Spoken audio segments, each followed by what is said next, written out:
Bismillahirrahmanirrahim. Assalamualaikum warahmatullahi wabarakatuh. Alhamdulillahirabbil alamin. Wassalatu wassalamu ala asyrafil anbiya'i wal mursalin wa ala alihi wa ashabihi ajma'in. Raditu billahi rabba wa bil islami dina wa bi Muhammadin nabiyya wa rasulah. Rabbi shrah li sadri wa yassir li amri wahlul 'uqdatam min lisani yafqahu qawli. Allahumma ja'al jam'ana hadza jam'an marhuma wa tafarruqana min ba'dihi tafarruqan ma'suma. Kaum muslimin dan muslimat sidang jamaah subuh yang dirahmati Allah. Kita lanjutkan kajian tafsir surah Al-Baqarah ayat 74. A'udzu billahi minasyaitonir rajim. Bismillahirrahmanirrahim. Tsumma qasat qulubukum min ba'di dzalika fahiya kal hijarah aw ashaddu qaswah wa inna minal hijarati lama yatafajjaru minhu al-anhar wa inna minha lama yashaqqaqu fayakhruju minhu al-ma' wa inna minha lama yahbitu min khasyatillah wallahu bighafilin amma ta'malun. Ini ayat ini memang lumayan panjang. Kita pilah-pilah saja dulu. Jadi yang pertama itu sudah kita bahas pada pertemuan yang lalu, cuma kita ulang sedikit. Tsumma qasat qulubukum min ba'di dzalik. Ya, coba dibaca.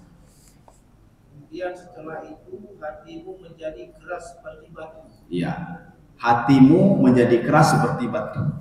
Ini namanya jumlah iltifat namanya. Ada satu kajian di dalam ilmu tafsir namanya iltifat. Iltifat itu apa? Memalingkan satu kalimat kepada kalimat lain. Maksud hatimu bukan hatimu, hati mereka. Ya, ini iltifat namanya. Jadi ada satu kitab judulnya Al-Iltifat fil Qur'anil Karim. Jadi itu yang sudah berapa kali dicetak? Ya, sudah berapa kali dicetak? Itu adalah satu disertasi Syekh Muhammad Hasan Tabal, ya pengarangnya itu. Jadi beliau membuat apa? Al-Iltifat fil Qur'anil Karim. Pengalihan-pengalihan kalimat di dalam Al-Qur'an.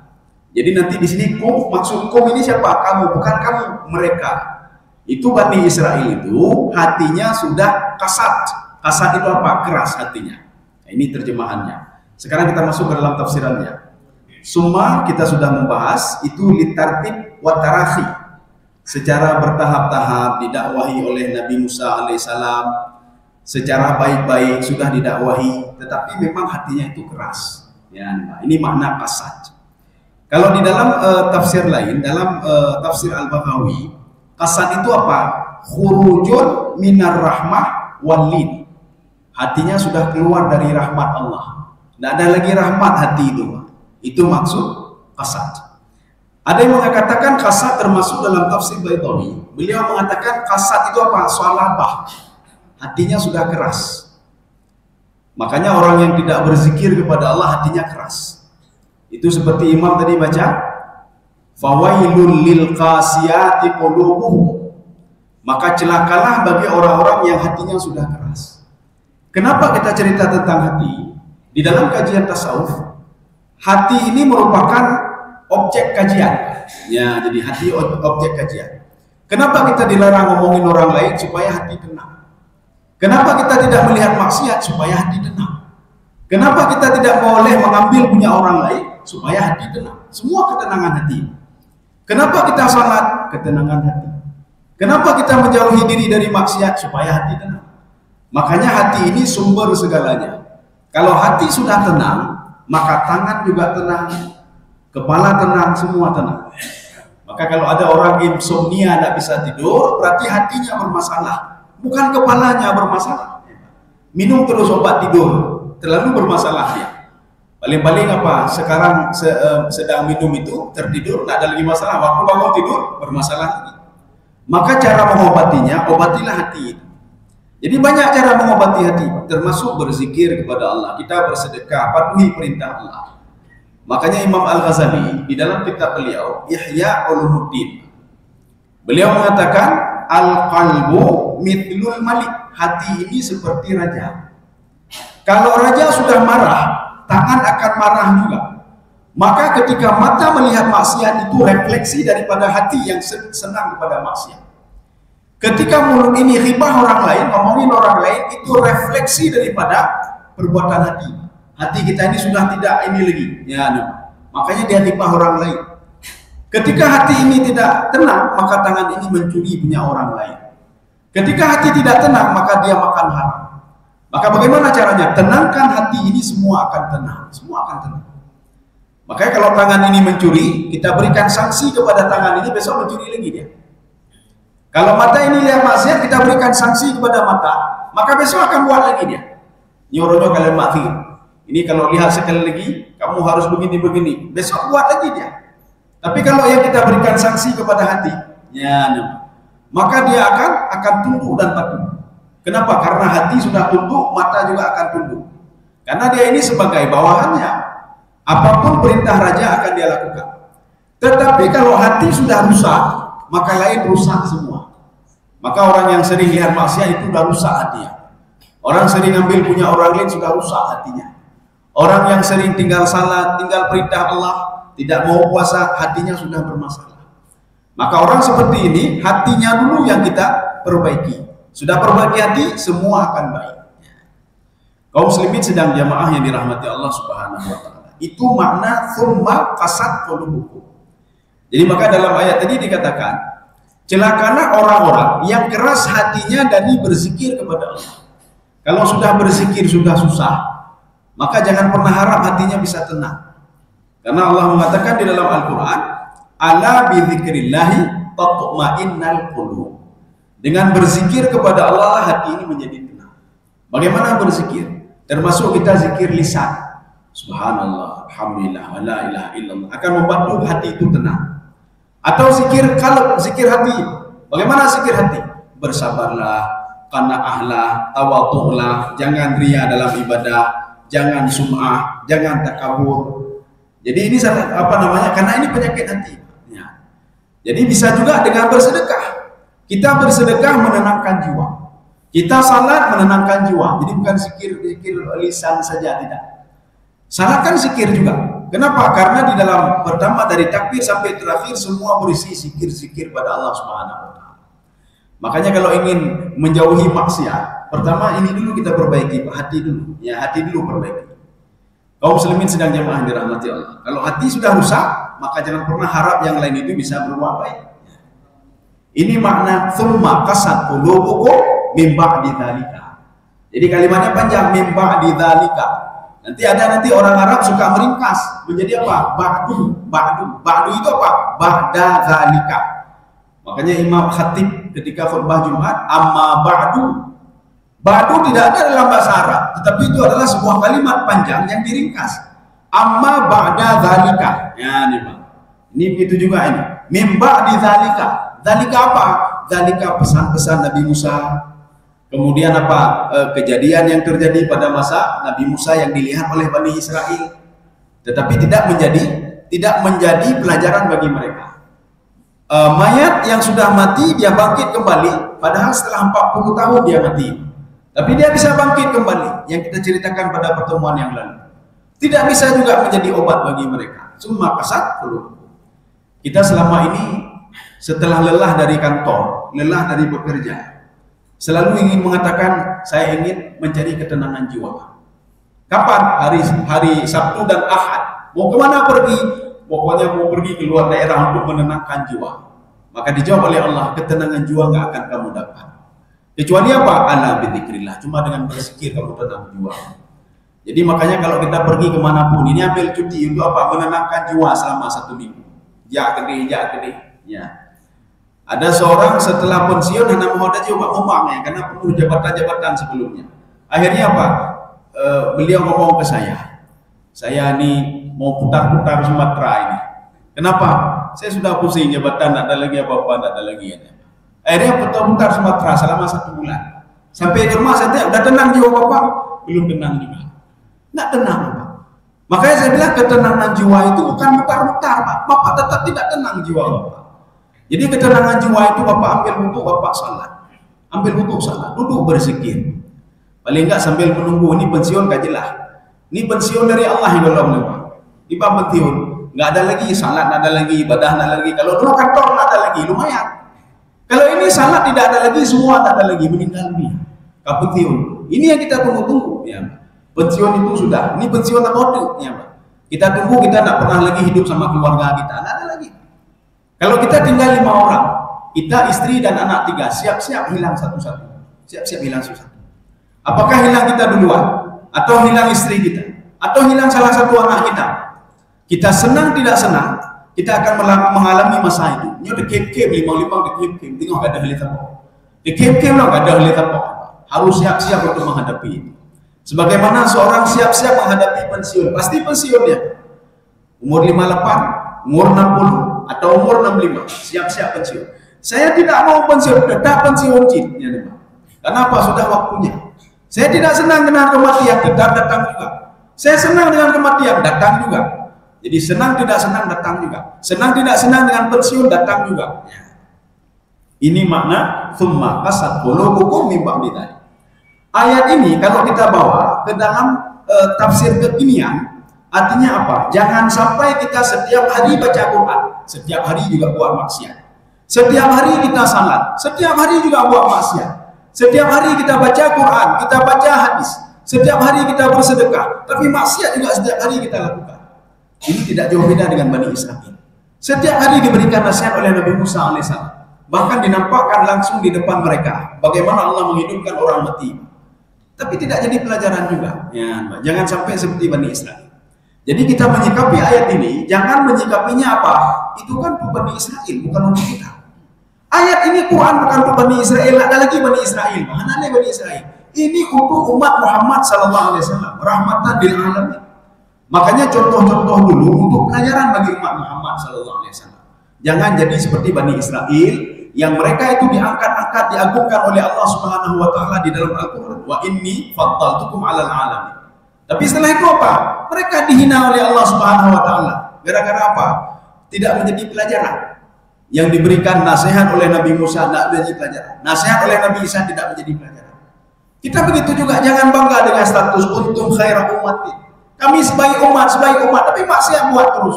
Ya. Bagaimana sebaik umat? Jadi artinya sama nanti seperti Bani Israil. Mereka mengatakan kami kaum hebat. Bagaimana hebat kalau kalian Nabi sendiri kalian bunuh? Nabi Zakaria siapa yang bunuh? Yahudi. Nabi Yahya siapa bunuh? Yahudi juga. Perencanaan pembunuhan terhadap Nabi Isa siapa? Yahudi juga. Ya, Yahudi juga. Maka Allah mengatakan dalam Al-Quran, kalian mengatakan kalian ini adalah kekasih Allah. Kalian dekat denganku, tapi kenapa kalian bunuh para nabi kalian sendiri? Keturunan mereka sendiri dibunuh, apalagi yang bukan keturunan mereka. Kaum muslimin sedang jamaah yang dirahmati Allah. Ini poin yang pertama. Sekarang poin yang kedua. Fahiya kal hijarah. Ya, coba dibaca. Maka lebih keras. Enggak, sebelumnya. Seperti batu. Ya, sudah. Apa maksud seperti batu? Ini kita harus merujuk ke dalam tafsir Zamakhsyari. Tafsir Al-Baydawi. Jadi ini namanya tasbih. Tasbih itu perumpamaan. Sesuatu ini seperti batu. Hati yang keras itu seperti batu. Apa persamaannya? Sama-sama keras. Batu itu sifatnya keras. Ketika beratnya juga begitu juga. Begitu juga hati. Hati yang tidak berzikir sama seperti batu. Ini namanya tasbih dalam kajian ilmu balaghah. Maka kalau kita ingin mengkaji lebih dalam, maka bukanlah tafsir Zamakhsyari. Beliau secara rinci menjelaskan tentang ini. Contoh lain. Ulama-ulama yang buruk akhlaknya, buruk etikanya, yang ulama dengan akhiratnya dia mengejar dunia, maka Allah mengatakan famathaluhum kamathalil kalbi, mereka seperti seekor anjing, kata Allah.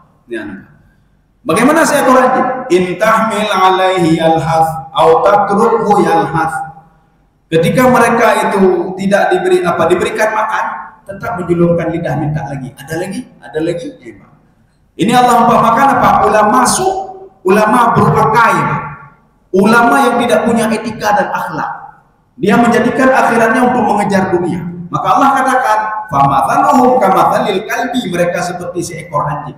Apanya seperti anjing? Watak dan sifatnya yang selalu mendatangi tuannya.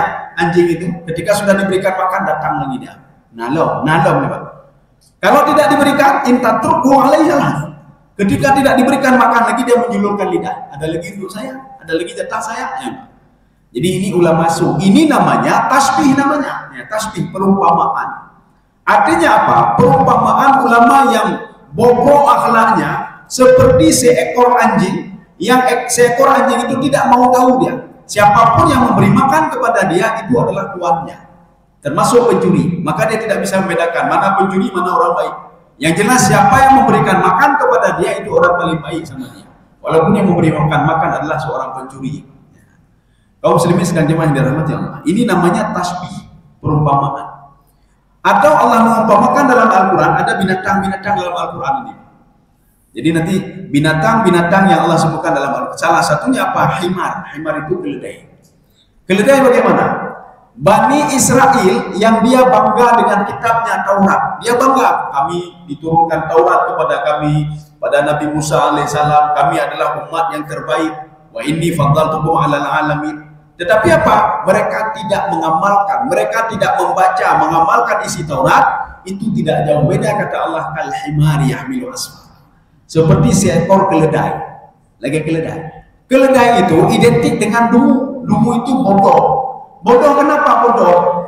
Bani Israel itu bodoh, sudah ada kitab Taurat, kenapa tidak mau dia baca kitab itu? Sedangkan kepada kaum lain tidak diturunkan kitab Taurat. Ini kalau kita tafsirkan kepada tafsir kekinian, maka bodohlah umat Muhammad itu yang diberikan Al-Quran tidak mau dia baca Al-Quran. Nah, mau dia baca Al-Quran, dia cuma pegang-pegang saja. Di rumah saya banyak Quran, dia pegang Quran, tapi tidak tahu isi Quran. Dia tidak bisa baca Al-Quran. Ini juga sama kamathalil himari yahmilu asfara. Seperti seekor keledai bangga dengan bawaannya. Dia bawa apa dia? Kitab-kitab dia bawa, tapi dia tetap bodoh. Dia bawa kitab, bawa Taurat, bawa ilmu, tetapi keledai tetap bodoh. Sebagaimana orang terus bawa Al-Quran. Kita tanya, hari kiamat ada diceritakan di Al-Quran? Tidak tahu saya. Kenapa? Tidak pernah baca Al-Quran. Ada cerita Nabi Muhammad di sini? Tidak tahu juga saya. Kenapa? Tidak ada pernah saya baca Al-Quran. Tidak pernah baca Quran. Jadi artinya perumpamaan itu, Al-Quran itu sifatnya apa? Update. Jadi bukan cerita dulu, tidak ada hubungan dengan sekarang, tidak. Terus terkait. Ya sudah, ini sekarang ini poin yang kedua. Sekarang poin yang ketiga. Au asyaddu qaswah. Ya, kita pendek-pendek saja, coba dibaca. Maka lebih keras lagi.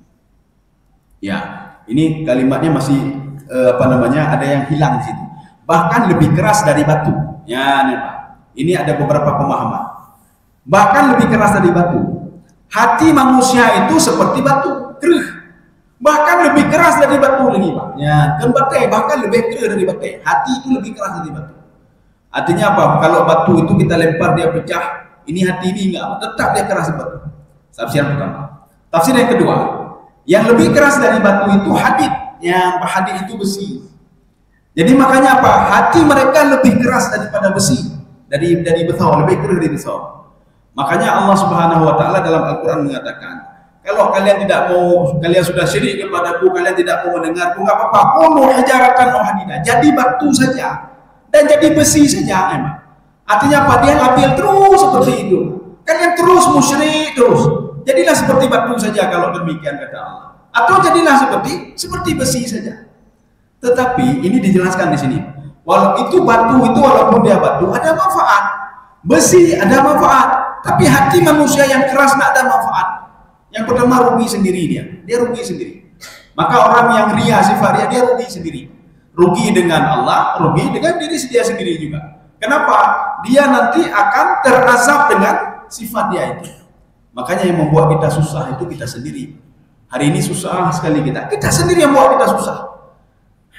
Makanya kita itu apa? Bersihkan dulu hati. Kalau kita kotori hati, yang susah juga kita. Ketika kita dengan Allah juga bermasalah dengan Allah. Ketika hati kita kotor, kita juga bermasalah dengan masyarakat. Dengan masyarakat bermasalah. Kan rugi namanya, kita rugi. Makanya batu itu walaupun keras ada manfaat. Jadi punya rumah orang berdeh. Besi kita bisa buat rumah. Tapi hati kalau sudah kotor, apa namanya, tangan-tangan ini bisa kotor ya. Hati kalau kotor, semua anggota tubuh bisa kotor. Maka kalau ada orang masih berbuat maksiat, artinya apa? Salatnya tidak bisa membentuk karakter hatinya. Sedekahnya tidak bisa membentuk karakter hatinya. Ada apa dengan salatnya? Berarti hanya khusyuk salat. Berarti tidak khusyuk salatnya. Berarti tidak benar salatnya. Sehingga salatnya tidak sanggup membentuk hatinya. Oh, sedekah dia selalu bersedekah, tapi kenapa masih keras hatinya? Sedekahnya berarti tidak benar. Coba perbaiki dulu sedekahnya, insya Allah hatinya juga terperbaiki. Ini bersedekah tapi ada niat lain. Bagaimana hatinya mau bersih? Kaum muslimin sedang jamaah ini dirahmati Allah Subhanahu wa taala. Jadi makanya ada orang berzikir untuk membersihkan hati. Astagfirullah, astagfirullah, astagfirullah. Ini kata Syekh Dr. Yasir Burhami. Banyak di antara mereka yang masih berbuat maksiat juga. Masih demenak agak memang. Zikir-zikir astagfirullah, astagfirullah. Demenak api cukup. Ya. Demenak lagi. Apa namanya? Apa bahasa Indonesia? Demenak. Memaki, mencaci maki ya. Mencaci maki orang lain. Terus mencaci maki. Ini tidak benar. Itu tidak benar. Ya. Tapi hati berzikir terus. Artinya apa? Zikirnya itu tidak berhasil melembutkan hatinya.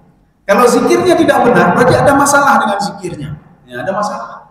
Apakah dia ria dalam berzikir atau tidak sepenuhnya karena Allah Subhanahu wa taala. Kaum muslimin sedang jamaah yang dirahmati Allah. Sekarang kita lanjut poin yang keempat ya. Wa inna minal hijarati lama yatafajjaru minhul anhar. Ya.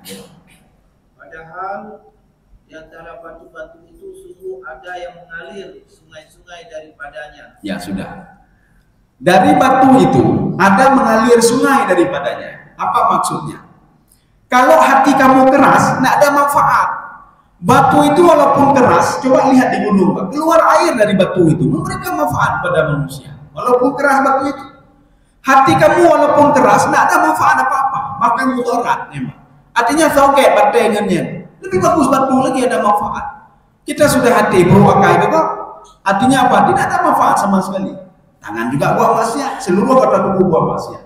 Batu walaupun keras, dia mengeluarkan air dari situ, ya, mengeluarkan air. Makanya Nabi Musa alaihissalam ketika minta air kepada Allah, Allah mengatakan apa? Idrib bi'asakal hajar fanfajarat minhu 12 aina qad alima kullu unasim mashrabahum. Nah, ketika minta air Allah mengatakan pukul batu itu akan keluar 12 mata air. Ada manfaat batu, ada manfaat. Pada suatu hari, hadis ini ada dalam riwayat Muslim, hadis ke-2000 sekian. Rasulullah mengatakan, terjemahannya begini. Saya baru tahu, kata Rasulullah, ketika saya belum diangkat menjadi Rasul, ada sebuah batu yang selalu mengucapkan salam kepada saya. Assalamualaikum ya Muhammad. Assalamualaikum ya Muhammad. Jadi artinya apa? Orang tidak ada. Maka Rasulullah setiap ada ucapan salam langsung dijawab. Apakah dari jin? Dari siapa saja, dari tumbuhan, dari batu, langsung dijawab. Tapi Rasulullah nggak melihat orangnya. Assalamualaikum ya Muhammad. Waalaikumsalam. Jalan. Assalamualaikum. Waalaikumsalam. Menyebutnya orang tak belum apa. Ada batu mengucapkan salam. Assalamualaikum. Mana orang belum ini? Ya, kenapa? Nyoka manusia jin dua ya, Pak. Kalau bukan makhluk apa namanya, makhluk gaib, makhluk syahadah yang bisa kita lihat. Tapi Nabi Muhammad mengatakan, saya baru tahu sekarang. Kalau yang memberikan salam kepada saya adalah sebuah batu. Akhirnya batu itu malu-malu daripada apa namanya. Rasulullah mengatakan, rupanya kamu yang memberikan salam kepada saya, kata Rasulullah SAW selama ini. Itu kan salah satu mukjizat Rasulullah juga. Mukjizat Rasulullah Sallallahu Alaihi Wasallam. Artinya bisa berdialog dengan seperti batu, tumbuh-tumbuhan, binatang. Binatang kan pernah mendatangi Rasulullah. Jadi ada seekor onta yang dipukul-pukul oleh tuannya, dipukul selalu oleh tuannya. Akhirnya binatang ini melapor ke Rasulullah, ya Muhammad. Katanya orang tak belum mbak binatang ini apa? Ya, sedang kasih mano dilapor katanya. Oh, makai itu kalau tinggal anu. Jadi rupanya onta tadi melapor ke Rasulullah, ya Muhammad. Kamu tahu nggak kenapa tuan saya memukul-mukul saya? Karena kerja saya tidak efektif. Kamu tahu nggak Muhammad, kenapa saya tidak efektif kerja? Saya tidak dikasih makan tadi pagi. Dia lupa kasih makan saya. Akhirnya Rasulullah mengatakan, ini onta siapa ini? Yang punyanya tunjuk tangan, saya Rasulullah. Malah sekali dia ya Rasulullah. Sudah saya pukul berapa kali tidak mau kerja. kamu lupa kasih makan dia tadi pagi. Teringat nggak? Oh ya Rasulullah, aku jawabkan ya Rasulullah. Baru diberikan makan. Binatang bisa ngomong dengan Rasulullah SAW. Ya. Tapi ini tidak diberikan ini kepada kita manusia biasa. Kalau diberikan juga kabeh nih Pak. Ada burung-burung dalam sangkar, apakah apa? Kena ada nih Pak. Atau apa yang kita ikat binatang dan lain sebagainya. Kena ada nih Pak. Maka diberikan kita untuk tidak memahami bahasa binatang. Kaum muslimin sedang jemaah yang dirahmati Allah. Ini batu. Batu walaupun keras ada manfaat, ada faedah. Dia bisa memberikan faedah kepada yang lain, mengeluarkan air. Coba lihat di gunung itu, dari sela-sela batu dia keluar. Ya sudah. Kita lanjut poin selanjutnya. Wa inna minha lama yashaqqaqu fayakhruju minhul ma'. Dan diantaranya sungguh ada yang terbelah, lalu keluarlah mata air daripadanya. Ya, ini batunya Nabi Musa tadi. Sebagian batu dari belahan-belahan batu itu bisa keluar air. Kalau ini dari pecahan batu itu bisa keluar air. Artinya ada manfaat. Makanya Nabi Musa alaihissalam setelah 10 tahun. Nabi Musa dikejar oleh Fir'aun ketika membunuh itu umur 30 tahun. Beliau lari dari Mesir itu menuju Yordania umur 30 tahun. 10 tahun bersama Nabi Syuaib alaihissalam. Ketika menikahi dua anaknya, setelah 10 tahun umurnya genap 40 tahun. 40 tahun disitulah Nabi Musa diangkat menjadi Rasul. Kapan diangkat? Ketika Allah Subhanahu Wa Taala mengatakan, Ana rabbuka fahla'na 'alaika. Disitulah mulai diangkat menjadi Rasul. Umur berapa? 40 tahun. Sebelum berangkat ke Mesir, Nabi Musa mengatakan kepada mertuanya, saya sudah rindu sama ibu saya. Rindu. Sudah 10 tahun, Pak. 10 tahun. Saya lari dari Mesir punya alasan. Karena Fir'aun akan membunuh saya. Apa kata Nabi Syuaib? Kamu tenang saja. Diberikanlah tongkat. Satu tongkat, satu lagi batu. Batu itu seukuran ini, Pak. Ya, seukuran ini. Jadi artinya ukurannya sama. Kalau dalam tafsir itu disebutkan murabba. Murabba itu segi 4. Itulah yang dibawa oleh Nabi Musa alaihissalam. Ada beberapa opini-opini yang mengatakan itu batu itu apa? Pemberian Nabi Syuaib. Ada yang mengatakan dari mana Nabi Syuaib? Itu juga pemberian dari malaikat Jibril, ya, yang diberikan kepada Nabi Syuaib alaihissalam. Batu dari mana? Batu dari surga. Ada yang mengatakan bukan dari surga, tetapi batu Nabi Syuaib. Yang diberikan kelebihan oleh Allah, batu itu bisa mengeluarkan air, tapi Nabi Musa tidak tahu. Nabi Musa tidak tahu kalau batu itu bisa mengeluarkan air. Dan Nabi Musa tidak tahu kalau tongkat itu bisa bisa jadi ular dan bisa membelah laut menjadi dua. Tidak tahu. Bahkan Nabi Syuaib sendiri tidak tahu kalau batu tongkat bisa menjadi ular dan membelah lautan menjadi dua. Dia bawa itu untuk apa batu tadi? Ya, di dalam tafsir itu disebutkan batu itu dia tuh bisa tidur di atas batu itu. Maka dibawa selalu batu itu kan lebih. Jadi kalau nanti apa mau tidur dia bisa tidur. Ya, batu itu terus dia bawa. Ya. Kaum muslimin sedang jemaah yang dirahmati Allah Subhanahu Wa Taala. Nyoho benar. Ya, ketika batu ini Nabi Musa berdoa kepada Allah, ya Allah berikan kami air. Allah mengatakan itu batu yang kamu pegang itu, coba kamu pukul batu itu. Nabi Musa juga, kok bisa keluar air? Akhirnya dipukullah batu itu. Di setiap sudut itu keluar tiga mata air, sehingga semuanya menjadi 12 mata air. Makanya di situ apa? Mereka itu sudah seperti tertulis, ini kaum ini kaum ini sampai 12 kaum mereka itu menurut mata airnya sendiri. Maknanya sekeras-kerasnya batu, dia akan mengeluarkan air, memberikan manfaat juga kepada manusia. Sebagaimana batunya Nabi Musa alaihissalam. Sudah, sekarang poin selanjutnya. Wa inna minha lama yahbitu min khasyatillah. Ya, coba. Dan diantaranya sungguh ada yang meluncur jatuh karena takut kepada Allah. Ya, sekarang kita ini. Apa maksud takut kepada Allah? Apakah, coba sekarang pergi ambil Quran. Ini seperti apa namanya, ambil Quran letakkan di atas gunung. Apakah meledak gunung itu? Ya, tidak. Kemudian ambil Quran letakkan di atas kuburan. Apakah mayat bangkit? Tidak juga, ya. Jadi kenapa batu itu kok takut? Apa maksud takut batu kepada Allah? Jadi di dalam tafsir Baitawi, kita ambil punya Baitawi. Yang dimaksudkan khasyah di sini adalah al-inqiyad. Itu sebuah kalimat majaz, al-inqiyad. Artinya apa? Batu itu patuh dan taat kepada Allah. Apapun yang diperintahkan oleh Allah. Salah satunya apa? ketika kiamat nanti Allah mengatakan wasuyiratil jibal, gunung akan dicopot oleh Allah, gunung tidak pernah protes. Ini maksudnya min khasyatillah. Dia yang itu jatuh. Maksud jatuh apa? Itu sebuah kinayah dia patuh dan taat kepada Allah, walaupun disuruh jatuh dia jatuh juga. Walaupun disuruh tetap dia tetap juga. Walaupun disuruh apapun dia akan lakukan. Batu itu. Mubatena manfaat. Masa manusia tidak ada manfaat, kata Allah? Ya. Batu saja. Dia takut kepada saya, dia patuh kepada saya. Masa kamu manusia saya berikan akal, saya berikan hati, saya ajarkan kamu, saya ada pendengaran, ada penglihatan. Saya berikan kamu kecenderungan berbuat kebaikan dan kejahatan. Tapi kenapa kamu lebih buruk daripada batu? Batu itu ada manfaatnya. Mereka itu takut dan patuh kepadaku, kata Allah Subhanahu wa taala. Maka kita jangan pernah takut. Megatrust itu, megatrust, jangan pernah takut megatrust. Kenapa? Allah mengatakan tidak akan pernah terjadi kiamat ini dan kegoncangan ini sebelum ditarik nanti gunung itu. Karena gunung itu yang kita lihat di atas permukaan kan tingginya berapa, misalnya 1000 meter. Ke bawah lebih dalam lagi dia, ke bawah lebih dalam lagi. Sebagaimana gigi kita. Gigi kita jangan kita pikir oh panjangnya sekian senti, ke dalamnya lebih dalam juga. Artinya gunung itu walaupun di atasnya sudah dihancurkan, di bawahnya masih ada. Maka ketika Allah mengatakan wasuyiratil jibal, gunung itu akan saya cabut, maksudnya apa? Cabut dengan akarnya saya cabut, baru goyang bumi ini. Kalau tidak dicabut dengan akarnya, tetap seperti biasa. Jadi makanya kalau gunung itu meledak, gunung ini tidak apa-apa, kata Allah, tidak apa-apa itu. Kecuali saya cabut semuanya dengan akar-akarnya, baru dia goyang-goyang semua. Seperti gigi kita. Gigi kita kalau dicabut dengan akar-akarnya dan tidak ditanam yang baru, maka gigi yang lain akan goyang. Kenapa goyang? Karena sudah kosong yang jadi. Karena kosong maka goyang dia. Bumi ini begitu juga. Ketika satu gunung saja dicabut oleh Allah, maka gunung yang lain akan goyang. Kenapa? Sudah kosong satu. Artinya apa? Akarnya sudah kosong. Kalau sudah kosong maka goyangnya. Dia baru kiamat. Kita ketika Al-Quran cerita Al-Qari'ah, Mal-Qari'ah, wa ma adraka mal-Qari'ah, hana itu mau lauleh.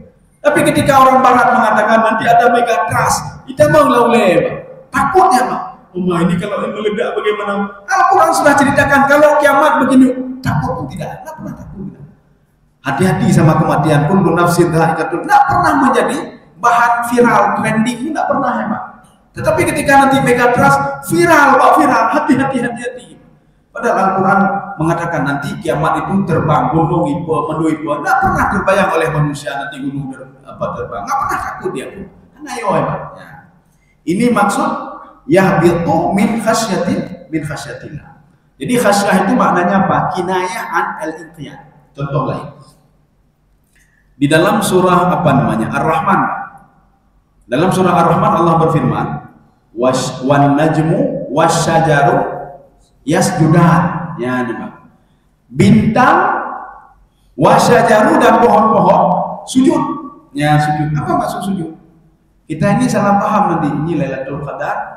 Pohon kayu sujud dulu. Yang menyujud pohon kayu, batang kayu, maka rumah-rumah yang di samping batang kayu hancur semuanya. Kalau betul-betul sujud. Makna sujud di sini adalah al-inqiyad. Dia tunduk dan patuh kepada Allah apapun Allah perintahkan. Seperti yang di Sulawesi beberapa tahun yang lalu, itu tanah apa? Ekualivasi namanya, Pak. Yang berjalan tanah. Pohon bisa berjalan ya, Pak. Kenapa? Karena tanah itu berjalan ya, Pak. Tanah berjalan. Jadi lumpur jalan, Pak. Jadi ketika gempa itu ada rumah berpindah tempat ya, pohon kayu berpindah tempatnya. Ya, apa istilahnya itu ya? Elafaksi. Ya. Artinya apa? Dia patuh dan taat. Itu maksudnya tunduk dan patuh dan sujud. Maknanya apa? Al-inqiyad. Inqiyad itu apa? Tunduk dan patuh apapun perintah Allah Subhanahu wa taala. Kita ambil contoh tasawufnya. Ya, dalam kitab tasawuf. Allah kalau sudah mencintai seorang hamba, itu semua malaikat akan mengenal dia. Allah mencintai si fulan si A, semua malaikat akan mengenal dia. Ketika dia berdoa tidak asing doa itu, saya nggak asing suara itu kata malaikatnya. Yang menyukai diri malaikat. Kalau malaikat sudah mengenal suara kita, kapanpun kita berdoa dia akan mengaminkan. Itu si fulan yang dicintai oleh Allah Subhanahu wa taala. Itu rifu katanya, Pak. Itu katanya itu malaikat. Kenapa? Karena kita sudah dicintai oleh Allah. Ketika seorang yang dicintai oleh Allah itu berada di dalam sebuah kapal laut, ini diberikan perumpamaan. Ketika itu Allah Subhanahu wa taala berdialog dengan lautan. Apa kata Allah kepada laut? Wahai laut, ini sebentar lagi kapal ini akan saya hancurkan. Kenapa? Mereka berbuat maksiat semuanya. Akan saya hancurkan kapal ini. Tetapi ada satu orang hambaku di situ yang aku sangat cinta kepada dia. Kalau nanti kapal ini tenggelam, kamu lakukan apa sama dia? Apa jawab air, Pak? Air, kata air, Pak. Karena engkau mencintai dia, saya akan melindungi dia, ya Allah. Maka nggak perlu heran. Kalau ada orang itu sudah kapal hancur tenggelam, dia selamat satu orang. Dia selamat satu orang. Kenapa? Dijaga oleh lautan. Karena sebelumnya Allah berdialog. Apa kamu lakukan? Karena engkau cinta kepada si fulan, saya juga cinta kepada si fulan, ya Allah. Ya. Kaum muslimin sedang jamaah yang dirahmati Allah Subhanahu wa taala. Makanya, wa inna minha lama yahbitu min khasyatillah. Karena takut. Jadi maksud takut ini apa? Al-inqiyad. Takut itu ada berapa macam? Yang pertama al-khauf. Khauf itu takut. Khasyah juga takut. Tetapi khasyah itu sudah di atas level takut. Itu khasyah. Artinya apa? Batu itu takut sekali kepada Allah. Binatang itu takut sekali kepada Allah. Yang binatang apa? Hanaka, ya nauta, tapi dia takut sekali kepada Allah. Gunung itu takut sekali kepada Allah. Maka kita jangan takut sama gunung. Iblis itu takut sekali kepada Allah. Maka kita jangan takut sama iblis. Takutlah yang ditakuti oleh iblis, yaitu Allah Subhanahu wa taala. Iblis tidak takut sekali pada Allah. Maka ucapan iblis ada 2 kali dalam Al-Quran. Jadi apa kata iblis? Inni akhafullah, saya takut sekali kepada Allah Subhanahu wa taala. Walaupun saya menggoda manusia, saya takut kepada Allah. Makanya iblis itu ketika ingin menggoda manusia, dia selalu minta izin kepada Allah. Fa bi'izzatika la ughwiyannahum wa la uzayyina lahum. Demi keberkahan darimu ya Allah, izin darimu ya Allah, saya akan menggoda sebuah. Boleh ya Allah? Oh tidak boleh. Tidak dia goda apa? Tidak dia goda. Maka Allah mengatakan di dalam Al-Quran, akan saya jadikan syaitan itu menjadi penolong bagi orang-orang kafir. Maka kita lihat sekarang dia tidak salah. Kok bisa mukjizatnya seperti Nabi Isa alaihissalam berjalan di atas air? Dia salah tidak apa-apa tidak. Dia kok bisa seperti Nabi Sulaiman? Itu perbuatan syaitan dan iblis. Seperti Allah katakan dalam Al-Quran, saya jadikan iblis dan syaitan itu aulia, wali, bisa menolong orang-orang kafir. Bah, yang draw, sama-sama draw, ya. Kaum muslimin sidang jamaah yang dirahmati Allah. Kemudian kita lanjut. Ya, ini penutup, ayat penutup. Wa mallahu bighafilin amma ta'malun. Ya. Dan Allah sekali-kali tidak lengah dari apa yang kamu kerjakan. Ya, ini namanya basyadah. Kalau di dalam terjemahan tidak diterjemahkan ini. Jadi artinya apa? Allah tidak pernah lalai. Tidak pernah lalai, tidak pernah absen dari apa yang kita lakukan. Nanti ada di dalam Al-Quran begini. Nasullaha fanasiyahu. Mereka lupa kepada Allah. Ini terjemahannya Pak. Mereka lupa kepada Allah dan Allah lupa kepada mereka. Kalau Allah lupa, berarti lupa itu kan kekurangan ya Pak. Bukan itu maksudnya. Jadi maksud lupa di sini, maka kita jangan salah, lupa itu sifat manusia, bukan sifat Allah. Ketika manusia dengan sifatnya itu dia lupa kepada Allah, fanasyahum, tidak diterjemahkan dalam terjemahan itu diterjemahkan, dan Allah lupa kepada mereka. Bukan lupa. Kalau Allah lupa, berarti kan aib namanya, bukan lupa. Yang maksud fanasyahum, Allah meninggalkan mereka, ya sudahlah, kamu tidak mau diatur. Tetapi setiap gerakan mereka selalu terpantau. Maka namanya 2 malaikat ini mewakili, menjadi utusan Allah Subhanahu wa taala untuk menjadi saksi. Walaupun dia dibiarkan oleh biarin saja. Fi tughyanihim ya'mahu. Allah membiarkan mereka itu berbuat maksiat. Baik juga mati ini, biarin saja. Biarin saja dia berbuat, biarin saja tidak salah, biarin saja tidak puasa. Fi tughyanihim ya'mahu. Mereka tenggelam di dalam kemaksiatan mereka, biarin saja. Cuma Allah mengatakan wa mallahu bighafilin. Ini namanya manafi. Sedikit pun tidak lengah. Ya, jadi artinya bahwa tidak lengah, terus terpantau. Karena Allah tidak pernah lengah. Mintalah kepada sesuatu hal yang tidak pernah lengah, yaitu Allah Subhanahu wa taala. Jangan minta kepada orang lain, mintalah kepada Allah. Maka Allah mengatakan dalam Al-Qur'an, bertawakallah kamu kepada alal hayy, kepada zat yang terus hidup. Ya, yang tidak pernah tidur, la yamut. Tetapi kalau kita bertawakal kepada dunia kadang-kadang mengkhianati kita. Kita bertawakal kepada iblis, iblis itu dia benci kepada Allah. Kita tawakal kepada jin, nggak benar juga. Jin itu juga tertidur, jin itu juga mati, semua mati. Maka tawakallah kepada zat yang tidak pernah mati, yang terus hidup, itu Allah Subhanahu wa Ta'ala. Kalau kita bertawakal kepada malaikat, kepada jin, jin itu akan mati. Malaikat, jangankan jin, malaikat mati. Malaikat yang terus memuji Allah, dia juga akan mati. Ya. Jadi artinya sekecil apapun perbuatan yang kita lakukan, apakah itu kejahatan atau kebaikan, akan dinampakkan oleh Allah Subhanahu wa Ta'ala. Pada suatu hari Rasulullah bersabda begini. Nanti di padang mahsyar, kata Rasulullah, ini ada dalam kitab Riyadhus Shalihin. Nanti di padang mahsyar, saya akan dinampakkan oleh Allah perbuatan yang paling kecil yang dilakukan oleh hambaku. Setiap hambaku akan dinampakkan kepadaku yang paling kecil, kata Rasulullah. Dan perbuatan maksiat yang paling kecil juga akan dinampakkan. Sahabat heran, apa namanya perbuatan baik yang paling kecil apa itu? Rupanya Rasulullah mengatakan apa? Memindahkan duri dari jalan. Itu juga masuk ke dalam kategori perbuatan kebaikan. Kita melihat duri jalan, kita ambil, kita pindah. Itu kebaikan, sekecil apapun itu. Rasulullah akan dinampakkan oleh Allah. Simpulan yang Muhammad sudah melakukan ini, ya Muhammad. Sudah. Yang kedua, perbuatan maksiat paling kecil apa itu? Meludah di dalam masjid. Meludah dalam masjid. Dah lewat, meludah dalam masjid. Maknanya. Artinya mudarat sama orang lain. Walaupun kita bilang nggak apa-apa, ludah kan bukan najis, ya Pak. Memang bukan najis, tetapi bisa mudarat orang lain, ya Pak. Ketika yang tujuh pekan lebih dah, berarti kayak ludah, ya Pak. Ya. Jadi artinya apa? Mudarat orang lain. Ini akan dinampakkan juga. Kenapa demikian? Coba lihat orang Arab. Yang nurul Arab kebiasaan meludah di mana dia karpet meludah. Lalangkan tuh meludah, ya Pak. Ya. Kaum muslimin sedang jamaah yang dirahmati Allah Subhanahu. Jadi makanya nanti kalau ada pertanyaan begini, kenapa kita ada dua malaikat?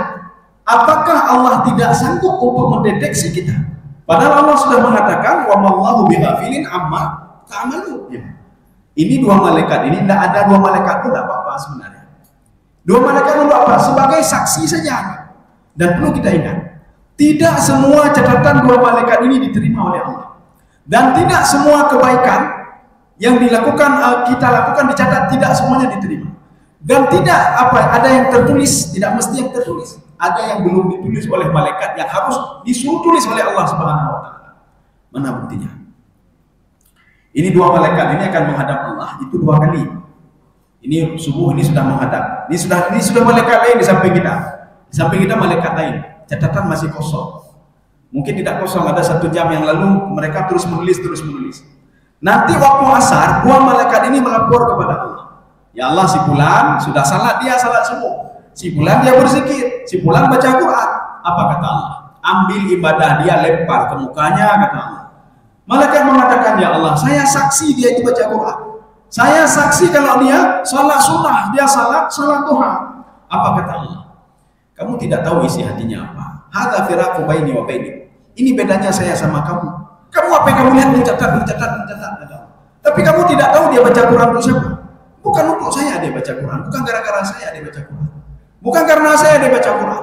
Maka bacaan Quran dia tidak saya terima. Dia salat bukan gara-gara saya, kata Allah. Tidak saya terima. Jadi bagaimana ya Allah? Kosong dia ibadah hari ini, 0. Maka jangan terkejut kita. Catatan kita dari pagi sampai sore nanti 0, tidak punya apa-apa. Walaupun kita ada sama. Kemudian setelah itu Allah menyuruh kepada malaikat. Ya malaikat, tolong catat ibadah si fulan. Catat ini, catat itu. Malaikat heran. Apa kata malaikat? Mata saat itu walam ya'mal syai'an. Saya mau catat apa? Dia tidak berbuat apa-apa, ya Allah. Nah, makanya itulah beda saya sama kamu. Dia walaupun banyak tidur, ledengan ngejaga. Tetapi apa? Hatinya tenang. Dia niat yang baik-baik. Tidak pernah niat yang jahat-jahat untuk orang lain. Tidak pernah suudzon kepada orang lain. Ketika mau tidur, dia baca doa lagi. Dia niat yang baik. Ini nanti bangun dari tidur, saya mau cari kerja yang halal. Niat dia baik. Catat yang ada dalam hati dia. Ya, makanya ada catatan yang tidak ada sama malaikat, kemudian disuruh tambah oleh Allah Subhanahu wa Ta'ala. Di padang mahsyar begitu juga. Tidak semua catatan malaikat ketika malaikat diberikan sebagai saksi nanti. Termasuk Nabi Muhammad. Jadi saksi kita banyak. Saksi kita nanti di padang mahsyar termasuk anggota tubuh kita. Itu menjadi saksi kalau kita berbuat maksiat. Anggota tubuh kita menjadi saksi kalau kita ini patuh dan taat kepada Allah. Satu. Yang kedua, yauma idzin tuhadditsu akhbarah. Kata Ibnu Abbas, yang ada di sekeliling kita sebagai saksi. Tiang ini saksi, Ampal ini menjadi saksi, tanah menjadi saksi kalau kita ada datang ke masjidnya. Yang ketiga, para dua malaikat menjadi saksi. Kalau kita berbuat ini, berbuat itu, kita berbuat maksiat, dua malaikat menjadi saksi. Yang keempat, Nabi Muhammad SAW menjadi saksi juga. Wajibna bika ala haula'i syahida. Maka Nabi Muhammad nanti menjadi saksi kita di padang mahsyar. Makanya Allah Subhanahu wa taala ketika ada umat Muhammad yang dimasukkan ke neraka, Nabi Muhammad, ajikalah Muhammad, ini umatmu yang Muhammad, kamu menjadi saksi. Kalau tidak salah, kira-kira kemana masuk Muhammad? Ke neraka. Saya masukkan ke neraka. Kamu menjadi saksi. Saya tidak mendalimi umatmu yang Muhammad. Karena dia berbuat seperti ini. Dia salah, dia puasa, dia bayar zakat, tetapi dia itu apa? Itu benar, itu buat maksiat. Kira-kira kemana Muhammad? Ke neraka. Ya, maka saya masukkan ke neraka. Saya tidak mendalimi hambamu yang Muhammad, umatmu yang Muhammad. Ya, menjadi saksi, 4 saksi. Ya. Belum lagi yang lain nanti. Bagaimana yang lain? Ada manusia-manusia yang kita hidup pada masa dia. Dia mengatakan, saya sebagai saksi ya Allah, dia tidak mengajak saya kepada kebaikan. Ya udah lagi, Pak. Kenang lemah. Saya saksi ya Allah, ketika salat berlangsung dia pergi salat sendiri, dia tidak pernah mengajak saya. Kenang lemah. Ada saksi-saksi manusia lagi. Ya. Saya rasa cukup sekian. Ya, jadi mudah-mudahan ada manfaat bagi saya sendiri jemaah sekalian. Subhanakallah bihamdika, asyhadu an la ilaha illa anta, astaghfiruka wa atubu ilaik. Assalamualaikum warahmatullahi wabarakatuh. Waalaikumsalam.